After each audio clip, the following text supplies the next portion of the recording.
Karnak Temple is the biggest religious building in the whole world, not just in Egypt. It's built over almost 200 acres of land, over 2,000 years of time. The pharaohs of Egypt came here one after another to build us great constructions there, ending up by the first pylon built by King Nekhta-Nebo. So, when you come to visit Egypt and when you enter Luxor Temple and Karnak temples, you're going to compare between all the monuments of the world and the monuments especially here in Luxor, because it's a very specific city, it's a very nice city to be visited.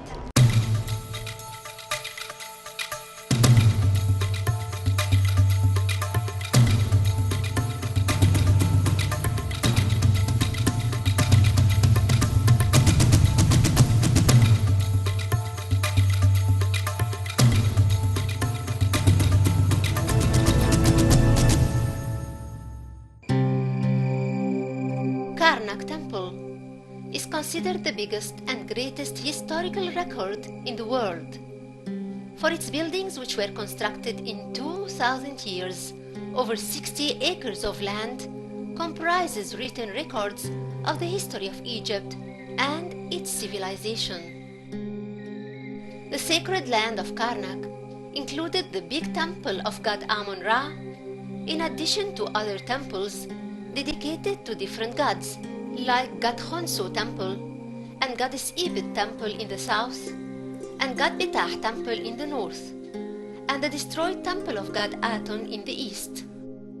All these temples and chapels were surrounded by a great mud brick wall that reached 12 meters in thickness and 550 meters tall, and 480 meters wide and 20 meters high.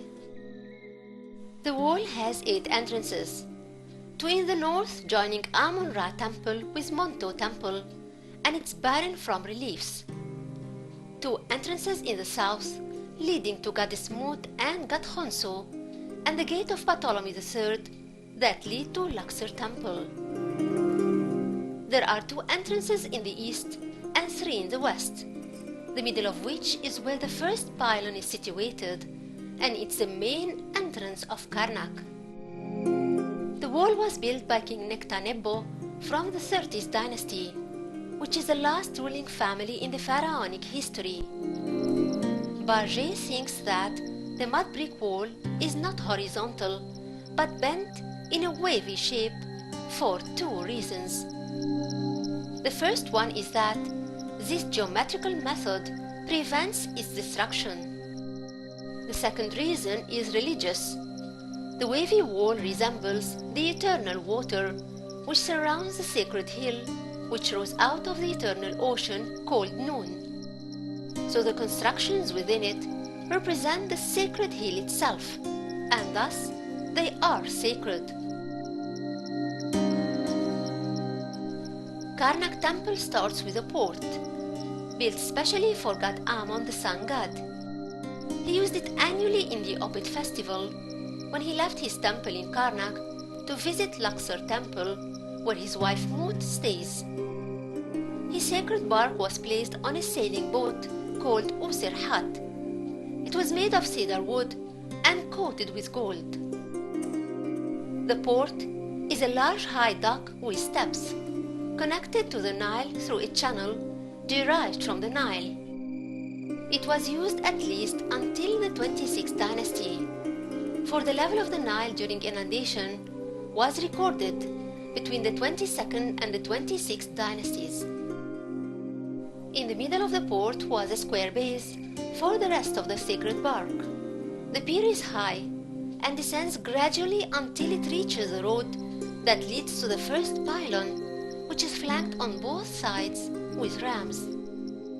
2 sandstone obelisks adorn the northeast and southeast corners of the port, ahead of the avenue of rams. One of them still stands, while only the base of the other exists. They belong to King Seti II.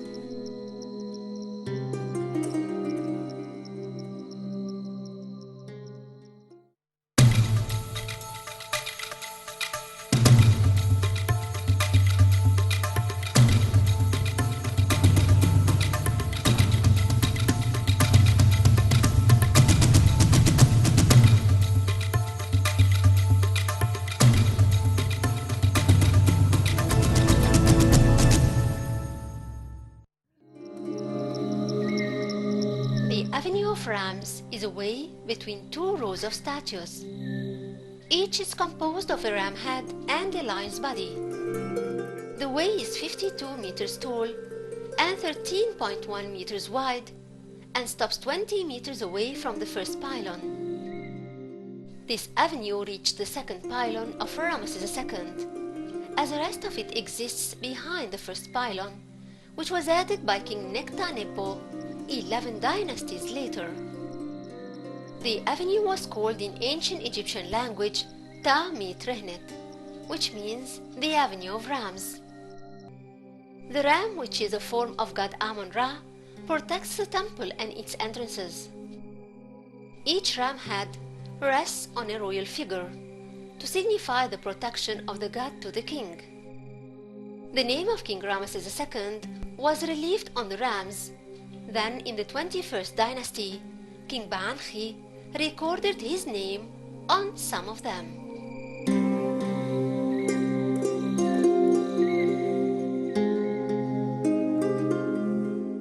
The first pylon of Karnak is 113 meters tall and 40 meters high. Its thickness is 15 meters. Its builder is King Nectanebo from the 30th dynasty, and it was never finished. The act that made it the most important one, as it showed how exactly these great walls were built by mud brick scaffoldings, leaving no place for the ridiculous assumptions of aliens' hands.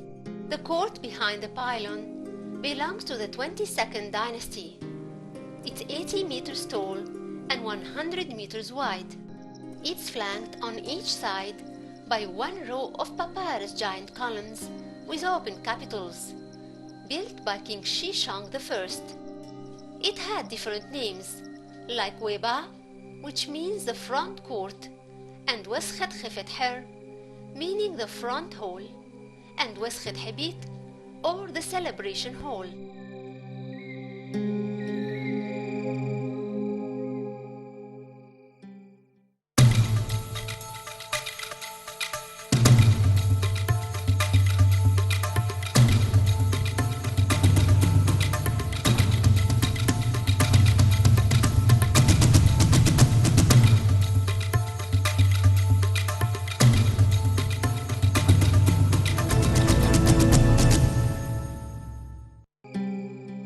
On the left side of the court are the three chapels of King Seti II, dedicated to the Triad of Thebes. It's a small sandstone building with a middle chamber for the rest of the bark of Amun-Ra. The left one was for his wife goddess Mut, and the right one for his son Khonsu. Seti II called his chapels the Great Temple for millions of years. Built in front of the temple Ibet Sut or Karnak. This means that, during his time, the last pylon in the temple was the one behind it, which was built by King Horemheb at first and completed by King Ramesses I. In the middle of the court is the Harka column, which is the only one left from 10 equally giant beautiful columns, composing a colonnade or a hall of columns. This Ethiopian king constructed it in the 7th century BC, but it was totally destroyed. The Egyptian Organization of Antiquities rebuilt this column in 1928 and 1929 and found the names of Pesmatic II of the 26th dynasty and Ptolemy IV Philometor. At the end of the restoration, Geoffrey, the French architect, stood on top of the 21 meters tall column and said, 100 persons can sit and have lunch on top of it. Then everyone clapped their hands. The first open court in Karnak Temple reaches 4,180 square meters. It's enough to contain the Cathedral of St. Paul of London, with an extra space of 929 square meters. Ages and builders succeeded one another in this court in a complicated way, for the monuments in it belong to several dynasties, starting from the 18th until the 30th dynasty. In addition to the Avenue of Rams, Ramesses II had two statues of himself standing at the eastern end of the court.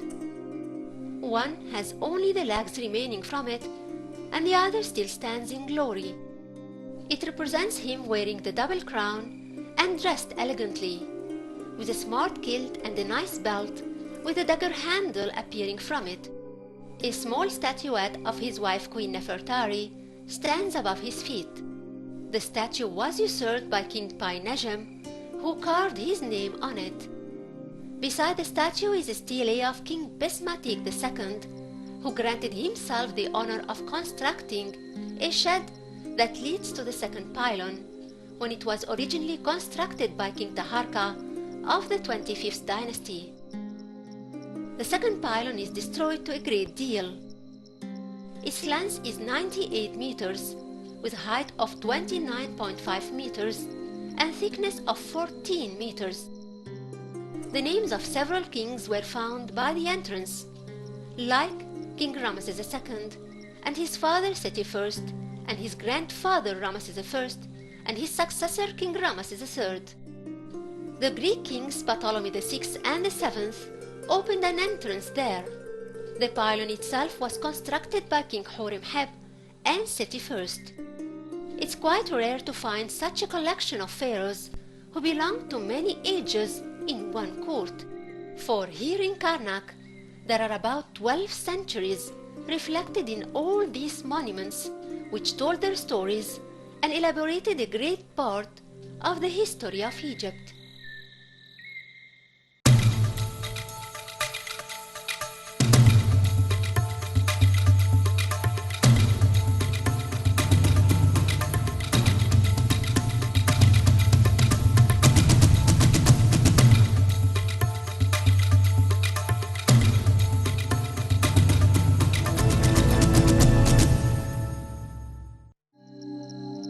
The temple of King Ramesses III was constructed in Karnak Temple, in front of the final gate of the temple at its time. It proves that Ramesses III considered the temple was finished by the building of Ramesses I pylon and Ramesses II Avenue of Rams leading to the port of the Nile. He didn't know that his small temple was meant to be included within many constructions added later in the 10 dynasties which followed, ending by the Greek invasion.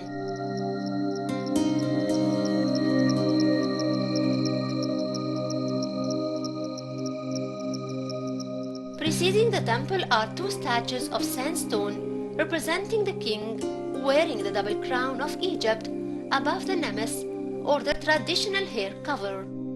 Once upon a time they were colored, just like the temple behind them.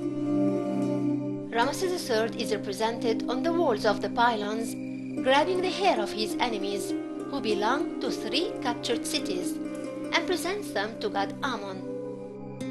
In the open court, 8 statues are carved with their pillars on each side of the court. The king is represented in his Osiris shape. The walls on the back side of the pylon have King Ramesses III receiving the Jubilee symbol from Ammon, who promised him a long time of ruling. On the other walls he proceeds the procession of the bark of Ammon-Min. An ascending aisle leads to a vestibule, which lies ahead of the colonnade with 8 papyrus columns. This hall was once inlaid with bronze or gold. Through the hall we reach the most important part of the temple, which is the sanctuary.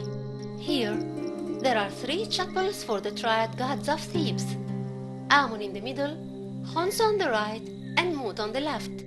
They are decorated with scenes of the king performing religious rituals on the sacred barks that used to be placed within the sanctuaries on altars.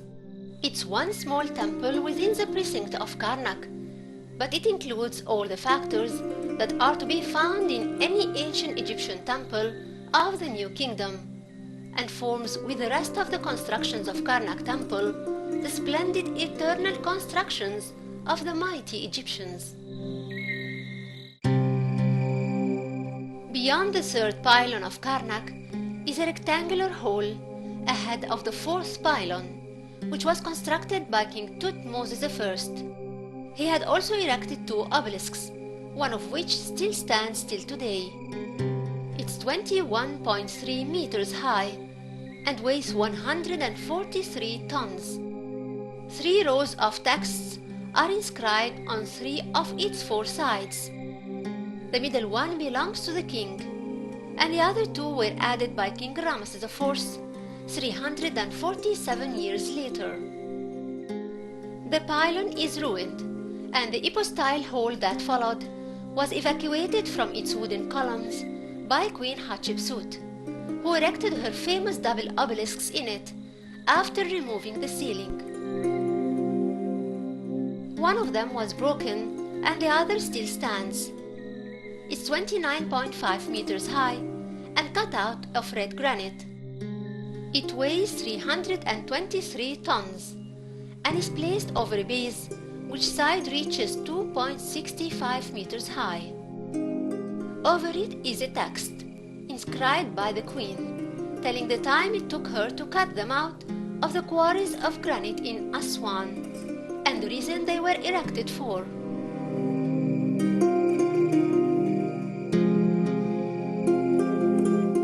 Today, her obelisk is a landmark of the whole area of constructions in Karnak Temple.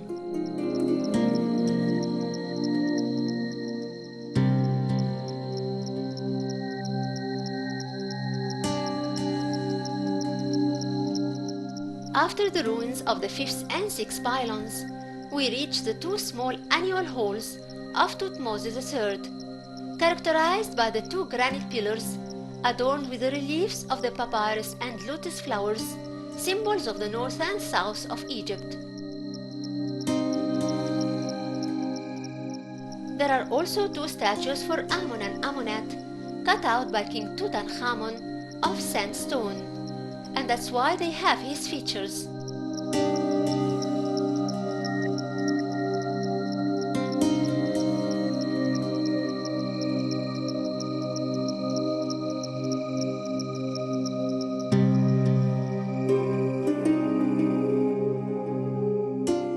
The sanctuary of Karnak lies on the axis of the temple.